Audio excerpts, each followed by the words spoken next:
নমস্কার বন্ধুরা, নতুন আরেকটি ভিডিওতে তোমাদের সকলকে জানাই স্বাগতম। বিএসএফ অর্থাৎ বর্ডার সিকিউরিটি ফোর্সের তরফ থেকে গুরুত্বপূর্ণ একটি রিক্রুটমেন্ট বেরিয়েছে, যেখানে ছেলে ও মেয়ে প্রত্যেকে তোমরা আবেদনটি করতে পারবে। তো এই মুহূর্তে তোমরা দেখছো জব কেন্দ্র and study point YouTube channel, সঙ্গে আমি রয়েছি ধনেশ্বর সরকার আজকের এই গুরুত্বপূর্ণ আপডেটগুলি নিয়ে। তো বর্ডার সিকিউরিটি ফোর্সের তরফ থেকে গুরুত্বপূর্ণ একটি রিক্রুটমেন্ট বেরিয়েছে, যেখানে বিভিন্ন রকম পোস্টে তোমরা ছেলে ও মেয়ে প্রত্যেকে আবেদন করতে পারবে। যেমন এখানে দেখতে পাচ্ছ অ্যাসিস্ট্যান্ট সাব ইন্সপেক্টর, তারপর হেড কনস্টেবল, এছাড়াও ক্লার্ক পোস্টে তোমরা কিন্তু এখানে আবেদনটি করতে পারবে। তো আজকের এই ভিডিওতে বিএসএফ এর এই রিক্রুটমেন্টের উপর সমস্ত রকম ইনফরমেশনগুলি আমি তোমাদেরকে জানিয়ে দেব। তো অবশ্যই ভিডিওটা তোমরা শেষ পর্যন্ত দেখতে থাকো। এখানে আবেদন করতে চাইলে তোমাদের বয়স ও শিক্ষাগত যোগ্যতা কতটা লাগবে, এখানে কতগুলি শূন্য পদ রয়েছে, সিলেকশন প্রসেস কি রয়েছে, কবে থেকে এখানে আবেদনটি শুরু হচ্ছে এবং আবেদন করার লাস্ট ডেট কবে, এখানে এক্সাম প্যাটার্ন কি রয়েছে, সমস্ত রকম গুরুত্বপূর্ণ ইনফরমেশনগুলি আজকের এই ভিডিওতে আমি তোমাদের সামনে তুলে ধরবো। তো অবশ্যই ভিডিওটা তোমরা শেষ পর্যন্ত দেখতে থাকো, আর ভিডিওতে নতুন হয়ে থাকলে অবশ্যই চ্যানেলটিকে সাবস্ক্রাইব করে রেখো। এরকম ধরনের গুরুত্বপূর্ণ চাকরির ইনফরমেশনগুলি সময় মতো তোমরা আমাদের এই চ্যানেল থেকে পেয়ে যাবে। তো চলো আজকের এই ভিডিওটি আমরা শুরু করি।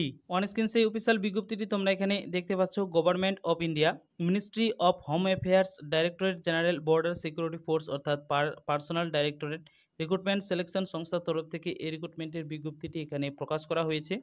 বিভিন্ন রকম পোস্টে তোমরা এখানে আবেদন করতে পারবে। এখানে বলা হয়েছে detail advertisement for direct recruitment of assistant sub inspector অর্থাৎ stenographer component stenographer and head constable অর্থাৎ ministerial component ministerial in central arm police force অর্থাৎ সিএপিএফএস অ্যান্ড ওয়ারেন্ট অফিসার অর্থাৎ পার্সোনাল অ্যাসিস্ট্যান্ট অ্যান্ড হাবিলদার অর্থাৎ clerk in Assam rifle examination 2024। তো এই সমস্ত রকম পোস্টের ক্ষেত্রে তোমরা ছেলে ও মেয়ে প্রত্যেক এখানে এলিজিবল থাকবে।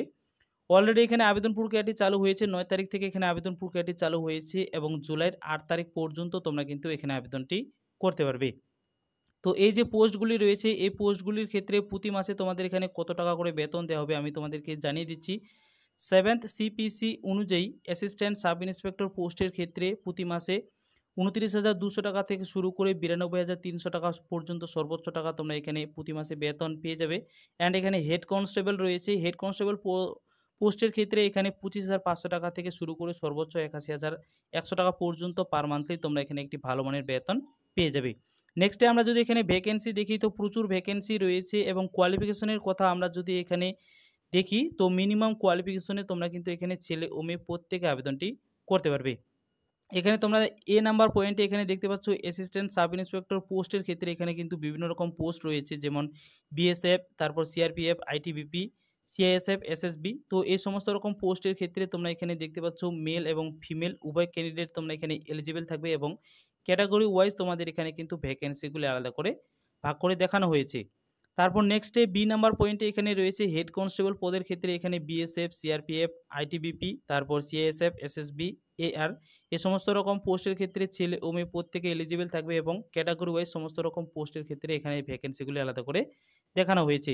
এবং টোটাল ভ্যাকেন্সি এখানে রয়েছে 1526টি। এখানে কিন্তু তোমাদের টোটাল ভ্যাকেন্সি রয়েছে, অর্থাৎ 1526টি পোস্টের ক্ষেত্রে তোমরা এখানে ছেলে ও মেয়ে প্রত্যেকে এখানে আবেদনটি করতে পারবে। তো এখানে আবেদন করার জন্য বা নোটিফিকেশনটি দেখার জন্য অবশ্যই বিএসএফ এর অফিসিয়াল ওয়েবসাইটে তোমাদের এখানে ভিজিট করতে হবে, সেখানে তোমরা কিন্তু এই নোটিফিকেশনটি পেয়ে যাবে। তো বোঝা গেছে। আচ্ছা, তারপর এখানে নেক্সটে রয়েছে এখানে আবেদন করার জন্য তোমাদের এজ লিমিট কতটা লাগবে। তো এখানে দেখতে পাচ্ছ 1/8/2024 অনুযায়ী 18 থেকে 25 বছর পর্যন্ত তোমরা যারা রয়েছে প্রত্যেকে এখানে আবেদনটি করতে পারবে। পাশাপাশি রিজার্ভ ক্যাটাগরিদের ক্ষেত্রে এখানে কিন্তু সরকারের নিয়ম অনুযায়ী বয়সের ছাড় দেওয়া হয়েছে। তো এখানে আবেদন করার জন্য শিক্ষাগত যোগ্যতা কতটা লাগবে, তো মিনিমাম কোয়ালিফিকেশনে তোমরা কিন্তু এখানে ছেলে ও মেয়ে প্রত্যেকে আবেদনটি করতে পারবে।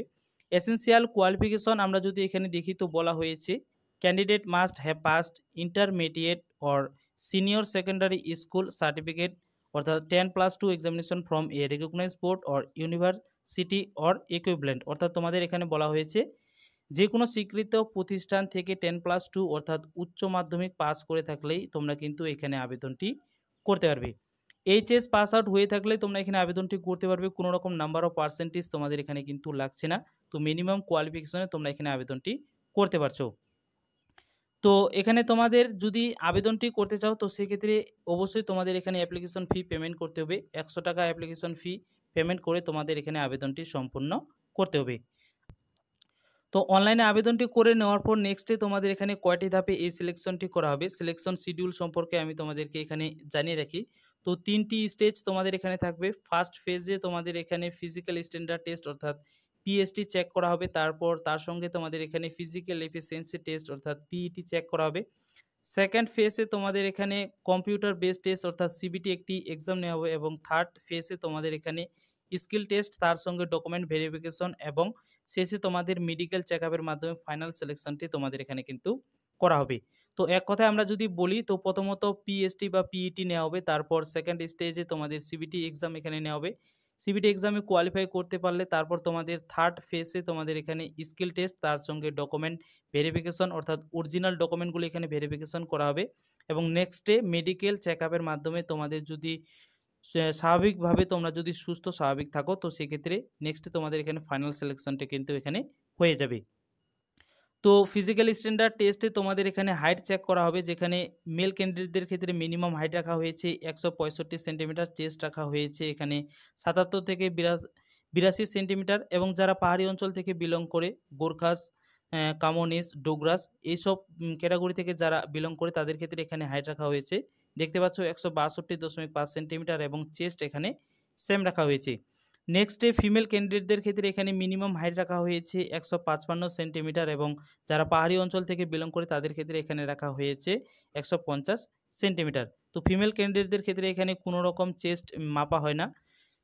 তারপর নেক্সটে এখানে রয়েছে পিইটি অর্থাৎ রান তোমাদের এখানে চেক করা হবে কতটা রান দিতে হবে। তো মেল ক্যান্ডিডেটদের ক্ষেত্রে 1.6 কিলোমিটার একটি রান কমপ্লিট করতে হবে 6 মিনিটের মধ্যে এবং ফিমেল ক্যান্ডিডেটদের ক্ষেত্রে 800 মিটার একটি রান কমপ্লিট করতে হবে 4 মিনিট 45 সেকেন্ডের মধ্যে। তো বোঝা গেছে।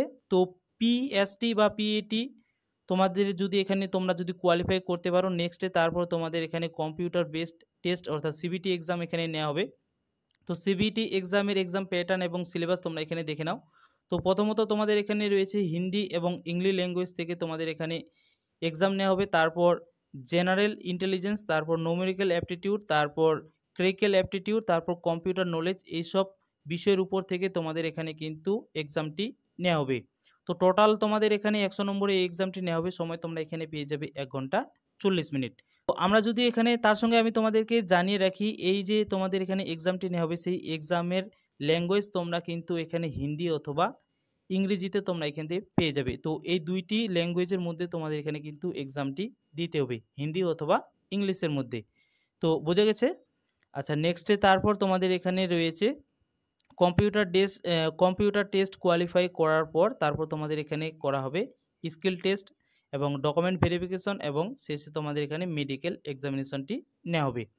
তো স্কিল টেস্টের উপর তোমাদের এখানে কি কি বিষয় দেখা হবে এই টেবিল থেকে তোমরা সেই বিষয়গুলি পেয়ে যাবে। অবশ্যই তোমরা কিন্তু নোটিফিকেশনটি ডাউনলোড করে নেওয়ার পর তোমরা যারা যারা এখানে আবেদনটি করতে চাইছো বা আবেদন করবে সেক্ষেত্রে অবশ্যই সমস্ত রকম বিষয়গুলি তোমরা কিন্তু ভালো করে দেখে নেবে। তো এই ছিল আজকের ভিডিও, গুরুত্বপূর্ণ লেটেস্ট আপডেট। ভিডিওটি আশা করছি তোমাদের ইনফরমেটিভ মনে হয়েছে। তো ইনফরমেটিভ মনে হলে অবশ্যই তোমরা কিন্তু বন্ধুদের সাথে ভিডিওটি শেয়ার করে দেবে আর চ্যানেলে নতুন হয়ে থাকলে অবশ্যই চ্যানেলটিকে সাবস্ক্রাইব করে রেখো। এরকম ধরনের গুরুত্বপূর্ণ চাকরির খবরগুলি নিয়মিত তোমরা আমাদের এই চ্যানেল থেকে পেয়ে যাবে। থ্যাঙ্কস।